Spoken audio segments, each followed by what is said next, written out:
Well, the Titans have wrapped up practice, at least for now, in training camp. And the next time we see them on the field, it'll be Thursday night for the preseason opener in Baltimore against the Ravens. Those two teams obviously have some history over the past few seasons, including postseason history. This is going to feel a whole lot different in a preseason game, but it'll be the Titans and the Ravens Thursday night at 6:30 from Baltimore. Not going to see a lot from the Titans starters in all likelihood. Derrick Henry's not going to be out there. Chances are Ryan Tannehill won't be out there. You'll have several guys on defense, I'm sure, who will take the night off as well.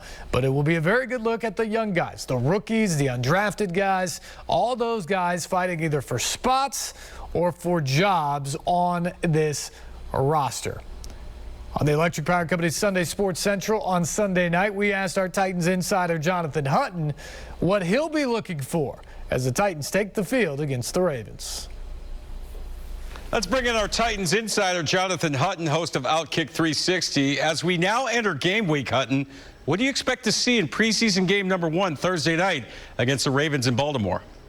We're going to see a lot of rookies and the younger players, John, guys who are now in the show-me stage of the preseason. We're going to get our first game look at Malik Willis at quarterback. He will receive his NFL baptism likely after Logan Woodside runs the preseason opener. Same goes for running back Hassan Haskins. It's tough to gauge the backs this time of year until the live action begins. I would watch for Haskins, Josh Malone, Des Fitzpatrick, Mason Kinsey at receiver. On defense, rookie linebacker Chance Campbell, Jack Gibbons, undrafted linebacker from Minnesota, and safety Theo Jackson from Tennessee. Thursday is a solid evaluation of the Titans' offseason youth movement to this point. No question. And, of course, it would be a shock if we saw any extended action from the established stars. So who are the guys or the positions you're going to have your eye on against the Ravens? Well, I mean, I think everyone's going to be watching right tackle. Dylan Radins should start. He should receive plenty of work. Then Nicholas Petit-Frere, who has received some high reps in recent practices. At left guard, Aaron Brewer continues to shine, working ahead of Jamarco Jones. This is a really good time to find out what the offensive line can do against different personnel. Radins, he had the first shot at this starting job, and he's had a leg up because he's been here a year longer than Petit-Frere, but he hasn't won that job yet. This is a big step in proving that. This game doesn't mean everything, but it matters to Radins and Petit-Frere and at left guard where that battle continues to go on. Preseason football. It's like drinking non-alcoholic beer, but we'll take it. Certainly does. We're going to be watching that offensive line position battle, especially at right tackle, a lot, I think, through the rest of the preseason. It feels to me like Aaron Brewer has pretty much established himself as the left guard. I don't think there's a clear front runner at the moment between Dylan Radins and Nicholas Petit-Frere. So watching those preseason reps, seeing who gets more of those, continuing to watch them through training camp, I think will tell us a lot about who is ultimately going to be the starter there on September 11th when the Titans kick off the regular season against the Giants at Nissan Stadium. The other area we're going to watch a lot is the wide receiver position. Robert Woods has looked great coming back from injury. Treylon Burks has answered a lot of the questions we had about him during the offseason. Nick Westbrook-Akina continues to be a guy that Ryan Tannehill and Todd Downing, the offensive coordinator, trust to put him into a lot of positions. I think you feel better about the Titans' tight ends in the passing game. But who else is going to make this team a wide receiver? Who can be a guy who can help them on special teams? Who can be a guy who's willing to block when they want to hand the ball off to King Henry 25 times? And who can be a guy who can go in and catch a third down pass or get open, make a tough catch across the middle, get a touchdown in the red zone? Who can be that guy for this Titans offense behind the three guys I talked about at the top? You got guys from last year like Des Fitzpatrick and Racing McMath. You have guys who've been hanging around here for a while, Mason Kinsey, Cody Hollister. Can they finally find a spot on the everyday roster on this team? And then you've got Kyle Phillips, draft pick from this year. Reggie Roberson, a guy who's been hurt but has great speed. Can those guys find roles? We're going to find out a whole lot more about where they fit in based off the reps they get Thursday night and in the other 2 preseason games, and how they perform when the lights are on and the balls come their way.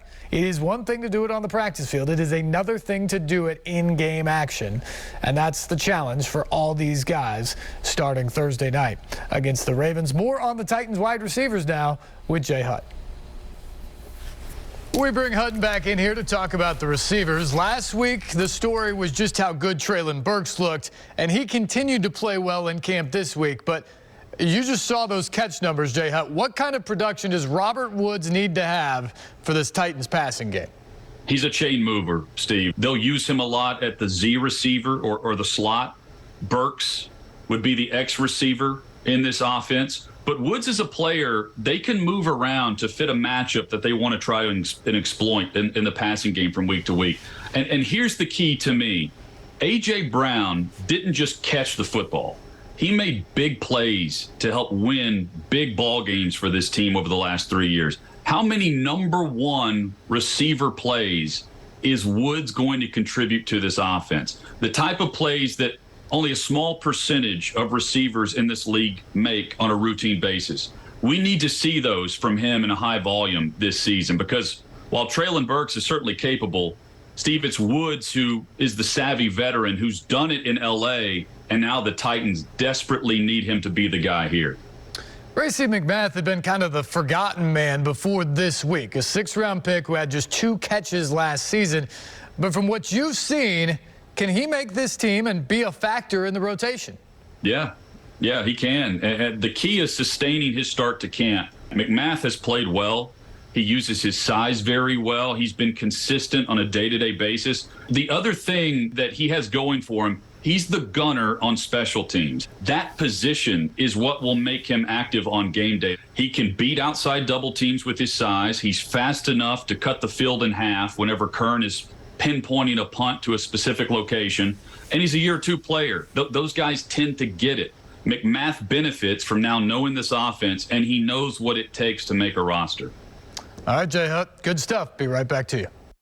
A lot of questions about the rotation at wide receiver. Fewer questions about the defensive backs on the Titans, but they are young, really young.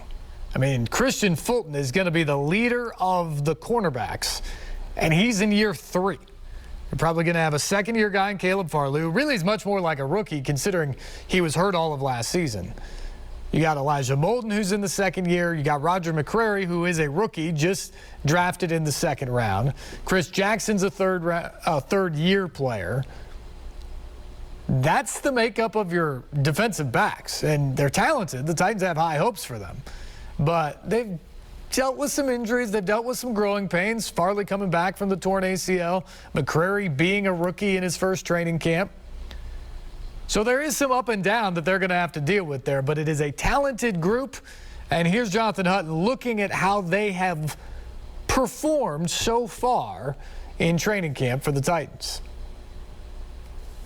Jonathan, the Titans have a pretty good idea what they're getting from Christian Fulton after his breakout season a year ago. Rookie Roger McCrary has been encouraging so far, but Caleb Farley's had some ups and downs coming off that ACL tear, and Elijah Molden's essentially been out all of camp. So what have you learned about the secondary so far? I know they're a little banged up right now, but I think they do have some depth at corner from what I've seen. The key guy, Caleb Farley, has been very good in the practices I've observed.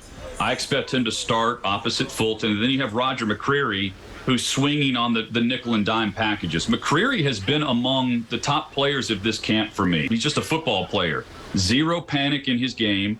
He reminds me a lot of Malcolm Butler wearing that number 21. He's very mature in how he acts on the practice field. And then at safety, Kevin Byard is the captain. You've got Amani Hooker, who's just a steady player. He's always around the football. They're a great combo. This is a secondary that has a ton of potential going into 2022. And maybe the biggest weapon for that secondary, the pass rush up front. So there's a primer for the Titans as they get set for the Ravens in the preseason opener Thursday night, 6:30 in Baltimore. But what about the regular season? So that's kind of the look at what this team looks like. But how do they stack up within the AFC? Remember, last year, this team went 12-5, their most wins since 2008. They were the number 1 seed in the AFC for the first time since 2008. Back in the playoffs yet again last year, but upset by the Bengals on their home turf in the divisional round after having a bye. That sticks with them for sure.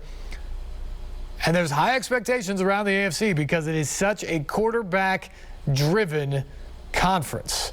Josh Allen in Buffalo, Patrick Mahomes in Kansas City, Lamar Jackson in Baltimore. All of those guys are MVP caliber players. Russell Wilson was an MVP caliber player in Seattle. He's now in Denver. And that's not even to get into Matt Ryan, who's moved to Indianapolis now. Justin Herbert in Los Angeles with the Chargers. Deshaun Watson eventually, we think, going to get on the field with the Browns. And oh yeah, Joe Burrow, who just got the Bengals to the Super Bowl last year in his second season as an NFL quarterback. Where do Ryan Tannehill and the Titans stack up? Here's Jonathan Hutton's first AFC power ranking of the year. The AFC is a conference of quarterbacks, and seemingly it's a pretty wide open field entering 2022. The Titans were the one seed last year. The Bengals reached the Super Bowl, and it's the Bills and Chiefs who are once again the favorites. All right, Jonathan Hutton, we're all waiting. Give us, please, your preseason AFC power rankings. Write these down so I'm the idiot at the end of the year. I have the Bills as my top team in the AFC, JB. Josh Allen enters his prime, plenty of weapons on offense. He has a top defense to help. For my money, the Bills are the team to beat. The Titans are going to be a good team. They're winning the AFC South. You know I believe Henry remains king. And this defense is going to be a top group in the entire league. Number 3 for me, I have KC winning the West, the Chargers getting a wild card spot. I have the Bengals repeating in the North. They should be vastly improved on the offensive line, and they're as good as Joe Burrow is. The other 2 wild card spots for me, the Ravens with Lamar Jackson, and then the Colts. I think the Colts are a better team than the Broncos, but this is going to be a war of attrition, and quarterback play is going to make this a fantastic season in what is already and always a thrilling NFL year. So it is said by Jonathan Hutton, so it shall be.